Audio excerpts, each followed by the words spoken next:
ಇದರ ಮಧ್ಯೆ ಸೋಮವಾರ ಡಿಕೆ ಶಿವಕುಮಾರ್ ಪ್ರಮಾಣ ವಚನ ಸ್ವೀಕರಿಸ್ತಾರಾ ಅನ್ನುವ ಮಾಹಿತಿ ಕೂಡ ಲಭ್ಯವಾಗ್ತಾ ಇದೆ. ಆ ಒಂದು ಪ್ರಶ್ನೆಗೂ ಕೂಡ ಉತ್ತರ ಸಿಗುತ್ತಾ? Yes, let's look into it. ಬರುವ ಸೋಮವಾರ ಜೂನ್ ತಿಂಗಳ ಮೊದಲ ದಿನವೇ ಬಂಡೆ ಪಟ್ಟಾಭಿಷೇಕ ಆಗುತ್ತಾ? ಮೇ 31ಕ್ಕೆ ಅಧಿಕ ಜ್ಯೇಷ್ಠ ಮಾಸದ ಹುಣ್ಣಿಮೆ ಇರೋ ಹಿನ್ನೆಲೆಯಲ್ಲಿ ಹುಣ್ಣಿಮೆಯ ಮರುದಿನ ಡಿಕೆ ಶಿವಕುಮಾರ್ ಪ್ರಮಾಣ ವಚನ ಸ್ವೀಕರಿಸಬಹುದು. ಯಾಕಂತ ಹೇಳಿದ್ರೆ ಇಂತಹ ದಿನ ಮುಹೂರ್ತ ಎಲ್ಲವನ್ನು ನೋಡುವ ಒಂದು ಸ್ವಭಾವ ಅವರಿಗಿರೋದ್ರಿಂದ ಶುಭ ಸೋಮವಾರದಂದು ಮುಖ್ಯಮಂತ್ರಿಯಾಗಿ ಡಿಕೆ ಶಿವಕುಮಾರ್ ಪ್ರಮಾಣ ವಚನ ಸ್ವೀಕರಿಸ್ತಾರಾ? ಶಿವನಿಗೂ ಸೋಮವಾರಕ್ಕೂ ಅವಿನಾಭಾವ ನಂಟು. ಹೌದು, ಸೋಮವಾರ ಅಂತ ಹೇಳಿದ್ರೆ ಶಿವನ ದಿನವೇ ಅಂತ ಪೂಜಿಸುವಂತಹ ವಾರ.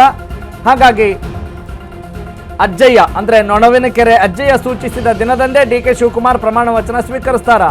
ಹೀಗೊಂದು ಮಾಹಿತಿ ಕೂಡ ಲಭ್ಯವಾಗ್ತಾ ಇದೆ. ಜೂನ್ ತಿಂಗಳ ಮೊದಲ ದಿನವೇ ಬಂಡೆಯ ಪಟ್ಟಾಭಿಷೇಕ ನೆರವೇರುತ್ತಾ?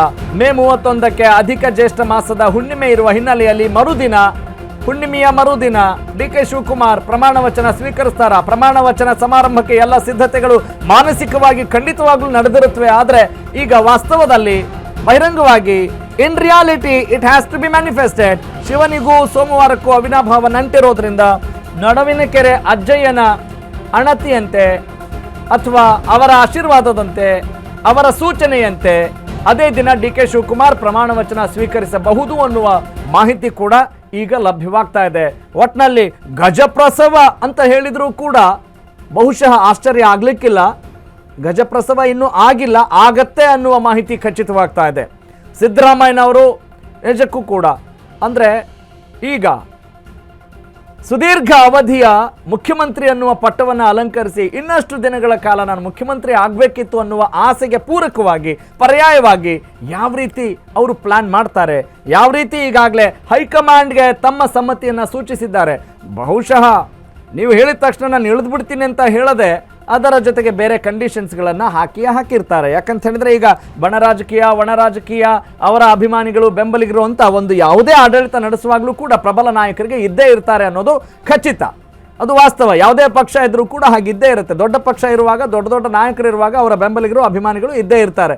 ಹೀಗಿರುವಾಗ ಅವರ ಬಣದಲ್ಲಿ ಗುರುತಿಸಿಕೊಂಡಿರುವವರಿಗೂ ಕೂಡ ಒಂದು ಸ್ಥಾನಮಾನ ಅಥವಾ ಅವರಿಗೆ ಇರುವಂತಹ ಘನತೆ ಎಲ್ಲವೂ ಕೂಡ ನಮ್ಮ ಕಪಿಮುಷ್ಟಿಯಲ್ಲೂ ಕೂಡ ಇರಬೇಕು, ಕಂಟ್ರೋಲಲ್ಲೂ ಇರಬೇಕು ಅನ್ನುವ ಭಾವನೆ ಇದ್ದೇ ಇರುತ್ತೆ. ಹಾಗಾಗಿ ರಾಜಕೀಯದಲ್ಲಿ ಈ ರೀತಿಯಾದಂತಹ ಕಂಡೀಷನ್ಸ್ ಹಾಕೋದು ಕೂಡ ಸರ್ವೇ ಸಾಮಾನ್ಯವಾಗಿರುತ್ತೆ. Yes, let's go for next update.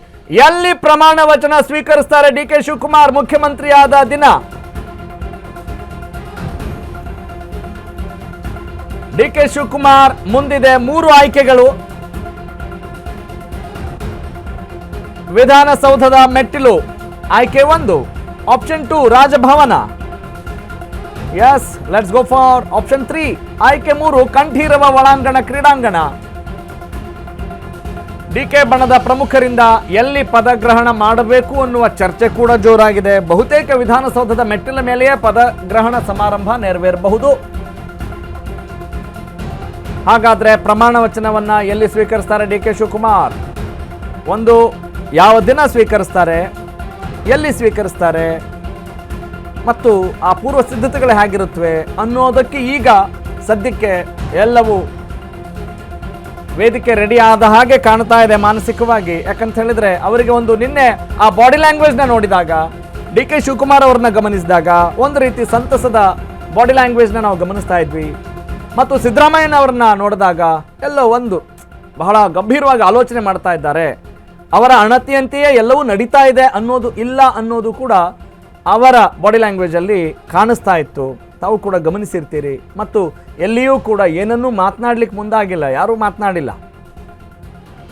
ಆದರೆ ಸುದ್ದಿ ಮಾತ್ರ ಖಚಿತ, ಮಾತನಾಡದೇ ಇದ್ದರೂ ಕೂಡ ಇಲ್ಲಿ ಅದು ಒಂದು ಸುದ್ದಿನೇ. ಮಾತನಾಡದೇ ಇದ್ದರೂ ಕೂಡ ಒಂದು ಮೆಸೇಜ್ ಅಂತೂ ರವಾನೆ ಆಗಿದೆ.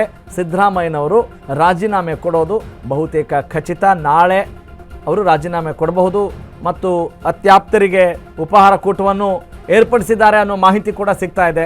ಎಸ್,